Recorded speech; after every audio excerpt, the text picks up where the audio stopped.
Kemi mbërritë pjesa e dytë e bonbonit drejt për drejt në Radio Televizionin 21 për të folur përsëri me një temë që do thoja lidhet shumë ngushtë me internetin. Ju e dini që tashmë po bëhet një kohë gjatë prej kur Agjencioni për mbrojtjen e të dhënave personale bashkë me shumë partnerë të tjerë organizon aktivitete të shumta në kuadër të kampanjës Privatësia në epokën digjitale dhe tashmë ata po zgjerohen edhe me një kampanjë të re që ka në fokus sigurinë kibernetike. Për këtë çështje flasim sot në rubrikën e rregullt çka ka të re pra në WhatsApp me të ftuarit në studio. E kam kënaqësinë për këtë temë bisedoj me mbikëqyrësin shtetëror në Agjencionin për mbrojtjen e dhënave personale, zotin Mentor Hoxha. Mirë se vjen takimin tonë. Faleminderit që jeni këtu. Mirë se gjeta. Faleminderit për ftesën. Si dhe me ekspertin e fushës së sigurisë kibernetike Tanzer Abazi. Faleminderit edhe një herë që gjetet kohë me qenë sot në studion e bonbonit, kur e dim që tashmë po hym në një disa dieta ashtu fest kombëtare që na sjellin edhe shumë aktivitete të reja. Megjithatë, kjo është një temë që lidhet jo vetëm me ditë veçanta, por lidhet me komplet çështjen që ne vazhdimisht e kemi në internet dhe sigurinë tonë, veçanti kur është fjala për sigurinë kibernetike. Zoti Hoxha, dua fillimisht di pse vendoset me u ndalte te kjo pjesë në kuadër të kampanjës për privatësinë digjitale. Gjatë vitit kaluar, si që dini edhe ju, realisht ne kemi organizuar një sër aktivitetet cilat kanë pasur të bëjnë me mbrojtjen e privatësisë. Por kur të flasim për të dhënat, duhet të pyesim gjithmonë ku janë ato dhëna. Të dhënat momentalisht i kemi në smartphone, i kemi në servera apo janë online. Dhe kur të flasim për mbrojtjen e atyre dhëna, flasim do të thotë për sigurinë kibernetike. Kjo është rruga e shkurtër dhe logjikshme pse jemi do të thotë pranë kësaj konferencë. Kësaj radhe për sqarimin e ju edhe të teleshikuesve, realisht bartës të kampanjës është Ministria e Zhvillimit Ekonomik, e cila bën politika qeveritare sa i përket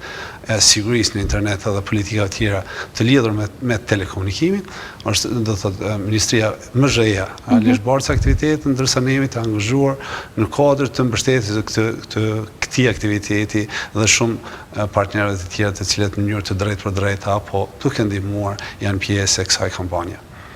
Tanzer, në kuadër të privatësisë në epokën digjitale, pra kësaj kampanje që tashmë po e mbush një kohë gjatë së realizuari shumë aktivitete në terren dhe me konferenca të rëndësishme në vend, pra ndërkombëtare, ju keni zhvilluar dhe keni informuar shumë qytetarët për shumë aspekte që lidhen me privatësinë e tyre, kur e dim që vitet e fundit ne jemi ndoshta ndër qytetarët që e shfrytëzojmë më së shumti internetin në rajon, nëse bëjmë një lloj krahasimi, por siguria kibernetike është një pjesë e re që tashmë i lidhet kësaj kampanje. Po. Ne kemi qenë vazhdimisht një grup punues që për fillimit si në konferencën e privatësisë në epokën digjitale, ku qëllimi kryesor ka qenë vetëdijsimi i qytetarëve deri te masa e sektorit publik dhe privat të ndërmarrjeve, sa i përket privatësisë, dhënave personale dhe sigurisë së informacionit. Po ajo pse ne kemi vendosur si vjet me shku me sigurinë kibernetike, ne jemi dëshmitar të fakteve dhe të vendimeve të asaj që po ndodh kohët e fundit edhe me akte terroriste që kemi pas edhe në Francë, ku si rëndësi edhe me Charlie Hebdo, ku ka kërkuar për shembull institucionet franceze, institucionet e ligjore franceze që të mund Facebookit ju mundsoj interceptimin apo përgjimin e trafikut të rrjeteve sociale. Kjo është një format për shembull që i ndihmon shumë inteligjencën e shtetit në parandalimin e krimeve të mundshme. E na që në kuadër të kësaj kampanje së re kemi vendosur me bëni një sesion të mbyllur ku do të shtjellohen këto tematika,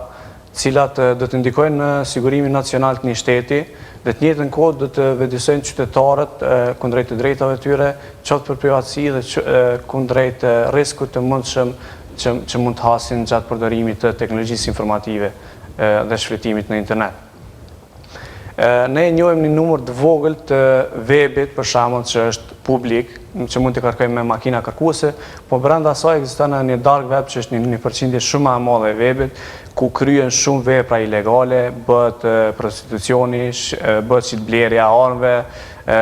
bëhet shitblerja e drogës. Domethënë thjesht janë disa hapësira dhe kjo arrihet me anë të valutave virtuale, bitcoins, e cila gjithashtu do të jetë pjesë e kësaj si topic, si temë në këtë konferencë mbyllur, e cila do të organizohet vetëm për organet e rendit dhe drejtësisë,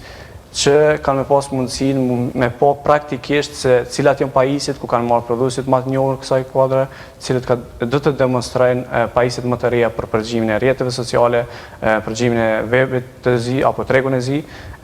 valutave, bitcoins e kështu me radhë. Kjo është si një modull që është jashtë asaj privatësisë. Ne kësaj radhe, si që përmendje mentori, jemi pjesë e grupit punues në kuadër të MZS, cilët ndoshta për shkak të aktiviteteve që kemi zhvilluar në këtë kuadër, e kam pa të arsyeshme që ta ndërtojmë një grupe të punojmë në këtë sektor të ri, cilën i kemi dhënë fokus me spikerat, me folësit më të njohur renomes ndërkombëtare për siguri kibernetike.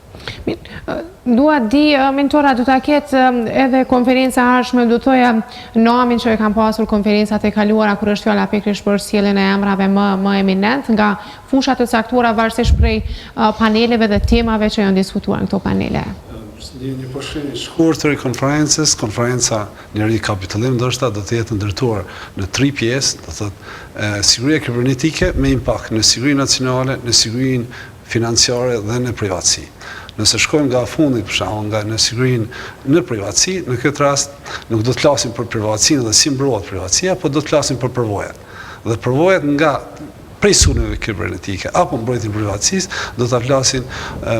fytyrat iminente të estradës vendore dhe të Shqipërisë. Që janë përballur me situata të tilla. Ne mund të shpalosim tani njërin prej këtyre figurave, këngëtare e njohur Dafina Zeqiri, e cila do të jetë në atë panel. Gjithashtu do të kemi një personazh shumë të njohur nga Shqipëria, do të kemi edhe avokatë të cilët nga perspektiva e tyre do të flasin. Në pjesën e sigurisë financiare do të flasim kryesisht për sigurinë kibernetike në sektorin financiar, sulmet të cilat janë bërë sulmet të cilët kanë qenë viktima disa nga bankat e Kosovës, dhe në pjesën e parë realisht do të flasim atë që tha pak më herët zotri Tanzer Abazi, që do të kemi do të zgjidhjet inteligjente sa i përket kësaj fushë, sa i përket sigurisë kibernetike në fushën e zbatimit ligjit apo të njohur si law enforcement agencies. Ky sektor pothuajse komplet konferenca është e formatit gjysmë të mbyllur, që nuk kupton që jo çdo kush mund të marrë pjesë, kuptimi nuk mund të marrë pjesë askush pa ftesë e para, ndërsa në pjesën e parë nuk mund të marrë pjesë askush i cili nuk është pjesë e këtyre organeve të zbatimit. Dhe do të kjo është edhe parakushti edhe i kompanive të cilat mund të vinë të prezantojnë vetë për organet të zbatimit ligjit. Sa përket figurave të mëdha, do të kemi figurat përmendaj top ekspertët e kësaj fushë, qoftë ofrimit të zgjedhjeve të fushës kibernetike, qoftë të ekspertizave të ndryshme nga firma të mëdha ndërkombëtare. Do të flasim për firma të mëdha ndërkombëtare. Kemi do thotë për herë të parë në Kosovë do të trajtohen Bitcoini, për herë të parë do të trajtohen dark web, për herë të parë do të kemi zgjedhjet inteligjente të ndryshme dhe njëkohësisht do të kemi prap për herë të parë personat nga rrjetet sociale. Një informacion shumë i shkurtër, ndoshta i ditër, po ri përsëris, diku rreth 3 miliard persona janë në rrugën toksor në këto momente online.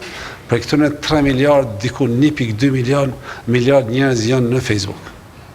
Kaq shumë është i rëndësishëm, do thotë rrjeti social, në këtë rast edhe Facebooku, dhe në bazë punimeve shkencore që ne kemi bërë ne, Facebooku dhe të ne qëndron në top listën diku mbi 90% të shfrytëzuesve të internetit, të moshat trajnuar janë, do thotë krahas rrjeteve të tjera sociale, do thotë Facebooku është rrjeti më i madh i shfrytëzuar. Një temë e veçantë që diskutohet në kuadër të paneleve do të jetë siguria kibernetike në nivel nacional. Tanzer, ku qëndrojmë ne në këtë aspekt? Besoj që me qenë se jemi shteti i ri në formim dhe institucioneve që janë duke ndërtuar, kjo fillon fillimisht me ndërtimin e infrastrukturave teknologjisë informative, me qenë se të gjitha dhënat pothuajse janë digitalizuara. Organet e rendit, besoj edhe institucionet, edhe kompanitë private kanë filluar të vedisohen, besoj që edhe ne kemi ndikuar pak në këtë rrugtim tyre sa i përket aspektit të sigurisë, kanë filluar të ndërtojnë perimetrat e tyre të rrjetit me pajisjet e sigurisë, kanë filluar të vedisojnë stafin e tyre sa i përket kësaj çështje, por siguria është një sfidë e cila duhet të qëndrosh, si themi, i informuar dita e ditës, sepse ekzistojnë sfidat e zbrastirave më të reja të cilat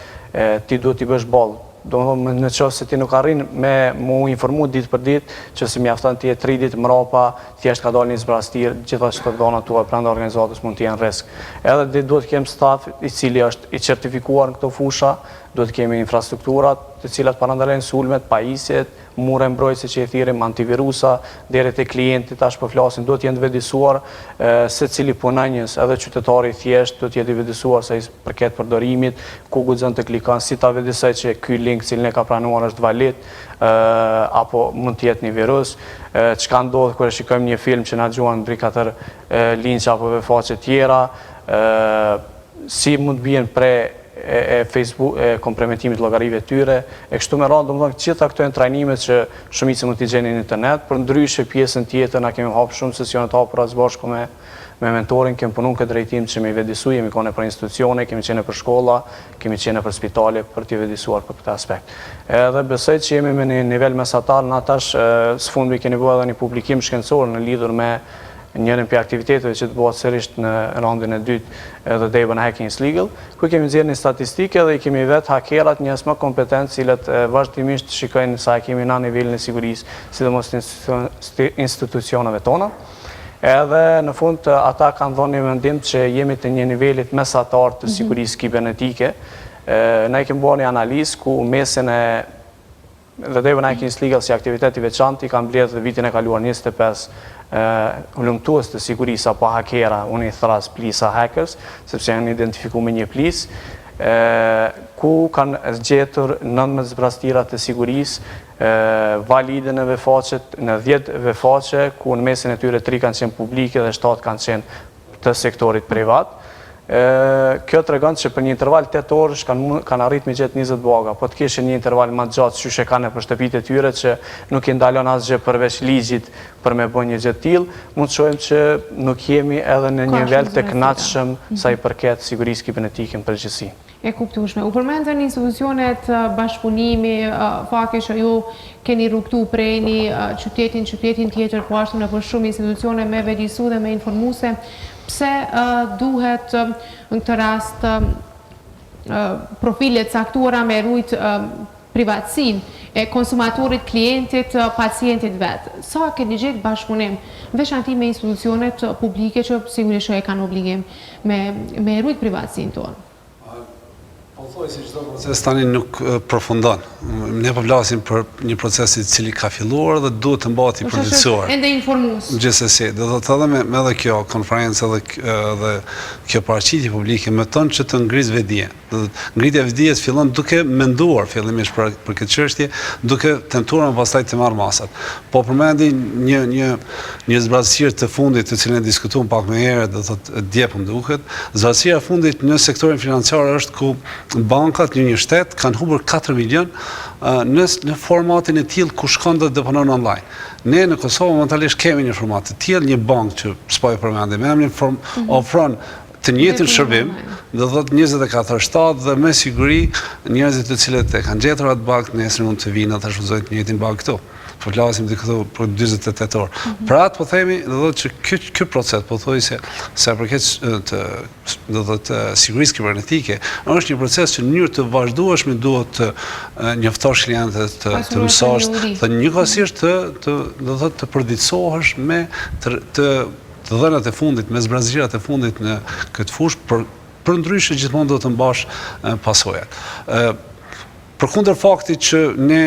çdo kush mund të shkon, çdo autoritet mund të shkon, të bëjë një inspektim, të bëjë një vlerësim momental. Ai është vlerësim momental i gjendjes, është një skanim i gjendjes. Do të në ato momente mund të mos zgjesh ndonjë zbrazësirë, ndoshta 5 minuta më herët ka mund të ndodhë diçka, apo 5 minuta më prapë mund të ndodhë diçka. Nga provoja ime personale do mund të flas që kam qenë një institucion, s'kam gjetur asgjë, mbas 2 javë dite më kanë informuar